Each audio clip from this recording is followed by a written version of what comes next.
Hi, everyone. Steve Adubato. We kick off the program with Linda Czipo, who is the president and CEO, New Jersey Center for Nonprofits. We'll put their website up. Linda, great to have you with us again. Thank you. Nice to be here. Linda, what would you say the top two, three challenges are for not-for-profits in 2024? One is not new, and that is that there is a big disconnect between the rising demand for the services that nonprofits are providing in our communities and the funding and the resources needed that are not keeping pace. That has been the case for quite some time. It was exacerbated by the pandemic and other factors. So that's certainly what challenge number one. Another one is the workforce shortage.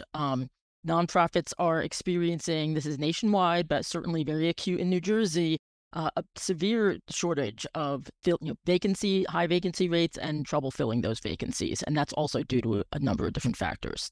To what degree do you find that not-for-profits, and I think about this a lot because as a not-for-profit, we partner with a lot of other not-for-profits. We're partners with public broadcasting, we partner, and together we can do more than we can do alone. Question here. As all of us as nonprofit leaders work, no money, no mission, you know what I'm talking about, to raise money, half of my time, 60% is involved in raising money. Here's the question. How the heck are we supposed to collaborate and partner with other nonprofits who we often compete with for grants from corporations and foundations, but we know we can't do it alone? Help us understand that difficult balancing act. I guess the first thing I would say is that there is, I think, a little bit of a misperception that nonprofits don't collaborate or don't collaborate as much as they do. Because, certainly from where I sit, I see a lot of really good and impactful partnerships that go on all the time.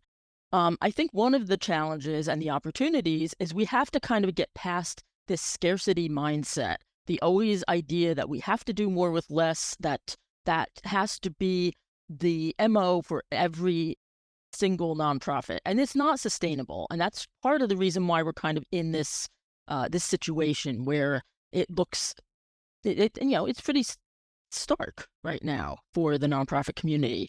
Go ahead, describe that. Well, again, get back to the idea of demand for nonprofit services keeps going up. The Yeah. resources needed aren't keeping pace. And we have when we've nurtured for too long, this misperception that if a nonprofit invests in itself, if it pays its people adequately so that you're not constantly having to recruit for people who then have to leave, if you're investing in technology and research and development, all the kinds of things that nobody blinks when the for-profit community does these things, it's good practice. We somehow have gotten into this mindset where we question it when it comes to the nonprofit community. And it's taken quite a bit of time to get into those assumptions, but it's also going to take a lot of time to get out of them. But we have to do it. We do have to do it. Beyond competitive salaries, what else do you think most professionals in the not-for-profit community are looking for? I think one thing that nonprofit community has going for it, of course, is the values and the mission-based nature of what we do. And that's something that is very attractive to emerging professionals. We have to live those values every day, and that means investing in our people and making sure that we are practicing, emulating good practice in terms of work-life balance, making sure that we are not burning our people out, that when it comes time to... The sad truth is, for too many organizations, when the budget isn't there, you've got wonderful, talented, enthusiastic people who come into the field, but they can't afford to stay if you can't afford to pay them fairly. So it's compensation, it's benefits, it's living your values, it's making sure that you have infused in top to bottom, and left and right throughout the organization a culture of belonging, and making sure that you are not only recruiting great people, but you're also training them well and onboarding them well and respecting their wisdom and making sure that there are opportunities for growth. And that's certainly not unique to nonprofits, but we need to live those values every day. How about this one? We're doing this remotely. Not all of our productions are remote, but the vast majority of them are. And you and I were having this conversation right before you got on the air. When we were in studio, and you are based where you are, it was about a 3-hour back and forth, plus in the studio waiting and, all that. And we're doing this remotely. It is better to do interviews in person. Let's not kid ourselves. But it's more efficient to do it this way. Question as it relates to nonprofits. What have you seen in the not-for-profit community in terms of in-person, remote, hybrid, and people adapting to that? It is a mix for sure. I mean, one of the things that happened, of course, during the pandemic is this technology was available. I mean, prior crises, 10, 20 years ago, that certainly wasn't even an option. Right. So the fact that you could pivot, to use that word, to Zoom or other kinds of things was really, really helpful because in a number of industries, that would allow the work to continue. Board attendance, if you've got a board that's situated throughout the state, They're all over the place. participation is Or going the to be a lot country. higher. Absolutely, absolutely. So those things were really, really helpful. Now, there is, the downside, of course, is for a lot of nonprofits, of course, they had to cancel their events or change things from in-person to Zoom.